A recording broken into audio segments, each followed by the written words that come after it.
I arrived in Paris in 1958 in March. Stateless political refugee from Geneva, Switzerland to Paris.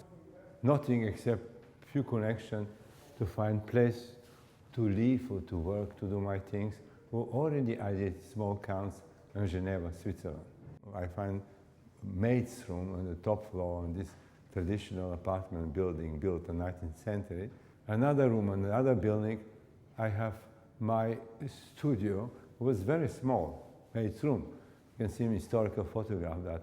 And there I started the packages, first ordinary packages, and after that I started to, the packages was fabric, using with some lacquer, the same fabric like we're using for the little cans. This is why I was buying simply tin cans. Some was wrapped, some was not wrapped there. The cylindrical structure, who was used for mostly containing house paint and industrial paint. Sometimes you have a colors leaning around the cans. 61, 62, it was impossible to do any more of that little room because it was, here some photographs overblown of packages and little things. Even I have a second room, but not enough. But for the barrels, it became foolish because they was occupying so much physical space. And I have a friend, a German artist who's still alive, Jan Voss, who was living outside of Paris, an area of Gentilly. And there was an industrial area where there were all kind of trucks, and there was the crates and barrels and all these metal things. And he was renting garage, and the upper floor of that garage was his studio painting. And I rented the lower floor of that garage, and I started to do my sculpture and barrels here. You see them all here? When immigrated with Jeanne-Claude to Manhattan in 1964, we take some precious things, but the garage was impossible to pay the rent. And the owners of the garage appropriated the floor and throw away all these things.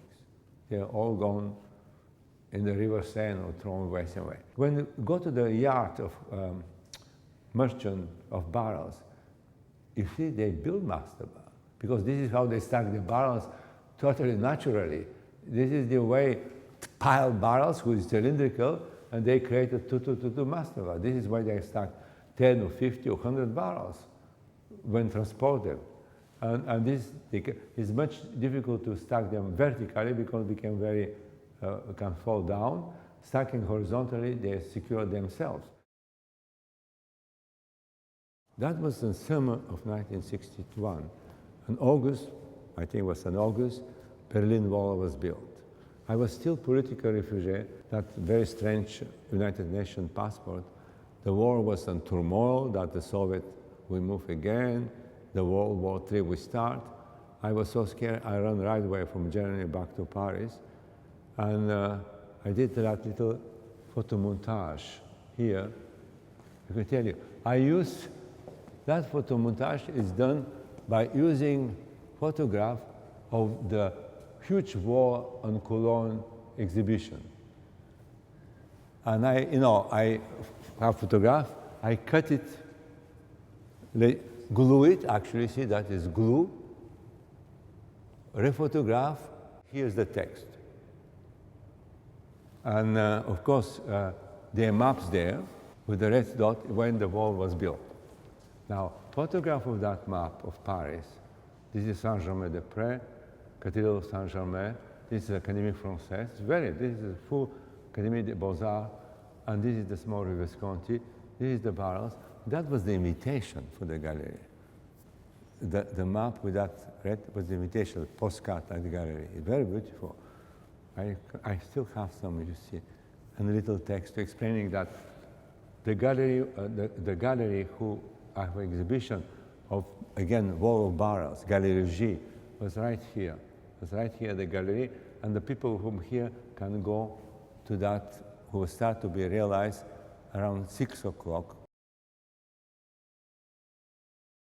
There was a huge turmoil in France. There was the Algerian War, where the French general fighting for the France was reluctant to give Algeria back to Algerians. They were opposing the central government in Paris, and there was organization was called OAS. And this is Université Quarter of Paris, the left bank, or Latin Quarter. All the Beaux-Arts, Université, Medicine is there, and progressive students added S, like SS. This is the generals who like to keep Algeria French and by fighting against General de Gaulle, who tried to give the Algeria to French people. Another side, written in French, the fascism will not pass through. This is not written by me. There was the barricade. There was the turmoil. Jean-Claude Father was very famous French general, director of the École Polytechnique. Unfortunately, Jacques-Claude was sleeping on my bed when his huge house, apartment, was exploded by the OASS people. If Jean-Claude was sleeping there, probably he would be killed. They put a bomb in the door of his apartment. And this is why this is the very, very heavy point of our life. And we try to get permission. But even Paris have no mayor at that time. He have a governor, prefect. He was reluctant to say yes or no.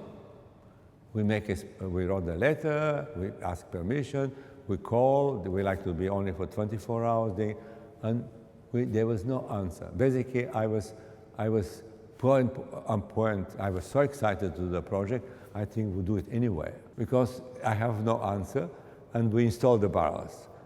Of course, we stopped the circulation on the street. People living on the other side, they should go to the other street to their home. They started protesting, throwing water over us from their windows of these houses because don't let them go out.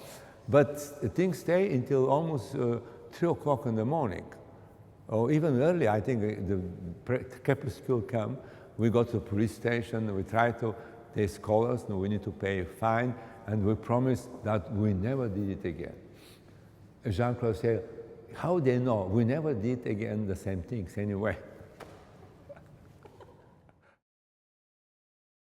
We're in 1972, and we only were working in Valley Curtain, finishing Valley Curtain, and we're starting working on Running Fence.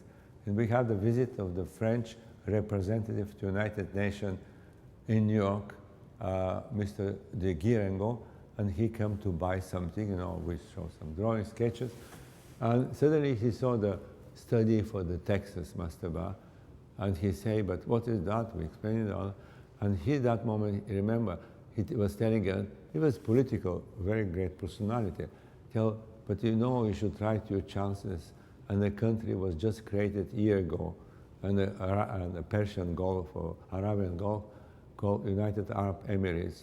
They were very excited. I bought books and maps and tried to have history, but it's really like a fantasy. Whenever we go there, we never think to go there. And when Giscard d'Estaing was elected president of France, he nominated our friend to become Foreign Secretary of France. And I remember Jean-Claude sent a telegram that Louis would like to go to Abu Dhabi. And this is why I would go to Paris to have the visa, because that time you cannot go like that, and you cannot go like artists, because they're not artists. Fortunately, myself and Jean-Claude, we are a very early member, I don't know how it's happened, but an architectural league in New York. Architectural league is because New York is a huge city of architects. Nothing can be built if architectural league approve or discuss or gives his opinion. And they probably needed to have some artists, and then we will join the architectural league. And I remember we have a names card like architect, because he can go there to Abu Dhabi like engineer, architect, or something involving in business. And we were officially arrived in Abu Dhabi like architect to meet the probably chances to build a Mastaba. I've never been in this type of country, but except Jean-Claude was there. And she was very familiar with the desert in the North Africa. She was born in Casablanca, on top of that. And she was so excited that we returned back to this type of country. And she was adoring to go there. And this is how all the adventure became so dear for her. I don't know what passion I have to put yellow, the red, mauve and blue and green, all these different colors. But I remember when the things start to technically to be known, we need to hire 2 architectural students, take them around 2.5 months to give the order how the barrels they position. Basically, they start with first row, and they discover there are these 10 colors. And these 10 colors, each row have numbers. And this is 1,500 and something. And each barrel have number is red, yellow, deep raw red, or pink, and green, etc., or blue. And the next row is 1 barrel less. It's very simple. And this is how these students have a charter, on a computer charter, that they know how the project should be built, how many barrels should be what colors. And this is the big size barrels. And putting together big size barrels became exactly that magic proportion. There are some links in our project, and everybody is astonished, what is the links? You know, there is a huge amount of water in our project. There was the water on Rapcos in Australia. There was the water on the running fence going to the Pacific Ocean in California. There was the water on Pont Neuf in Paris. There was water on Surrounded Island.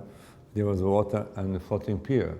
And this is why the first floating mastaba, almost mastaba, was for Lake Michigan, when you see how suddenly I like to install this small number of barrels to make the floating sculpture. And this is why Hans Ruich came to Lake Iseo, and we're discussing to do the exhibition.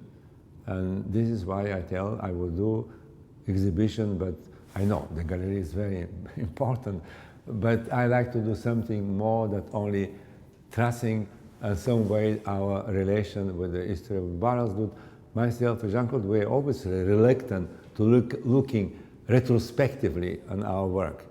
And some way this work very nice, because we looking retrospectively with the idea to do something new. Deciding to do a mastaba there, all my life, through all this year, I did small sculpture of mastaba. I was thinking, if we decided there, we should try to do it in proportion of the mastaba of Abu Dhabi. I was so elated that finally, after 50 years, we can do something with a close the proportion, or identical proportion, smaller size, and it's so important to see this incredible commanding presence of that geometry. Heavier on the ground and unbelievable, really. It's very harmoniously and dramatically different to see it from the frontal part and the vertical wall and the frontal part to the slanted wall. It's unbelievably the difference. They're totally not same geometry of things. But always, we're always expecting that whether we play with the colors of the project. You know, there's no yellow on my mastaba, because the yellow is principal color for the tree. This is the incredible power of that red and blue, who really contrast like a beaming in the, because there's so much yellow all on the landscape. We don't see it yellow, but actually this is how we have the green. We work with industrial materials. They are not art supplies. They are industrial material produced by a variety of mechanic tails, wood or steel, and aluminium or plastic, and they are very valuable material in the world for industry. And usually we buying the barrels, buying the material. This is a steel. It's in barrels, but it's steel. It's not a plastic, not aluminium. It's steel. You have a very great value, and immediately after that, go back to steel. Barrels go back to steel. Their scaffolding is not belong to us, belong to the Royal Scaffolding Company. They take back the scaffolding. With the Royal Park, we were discussing how we thank them, we give some legacy, and we promise that our underwater divers, you know, we have a team of underwater divers, they will clean the lake, because the last time the lake was cleaned just before Olympic Games. And we will clean the lake. They already start to clean the lake during the installation of the anchors of the Mastaba. Although many times, and of course the islands. You know, everybody thinks the Mastaba is sitting on some kind of solid table. No, the Mastaba really float, and you have so many anchors. You can see them here, about over 20 anchors, very designed specially, like a boat, to stay in the right position.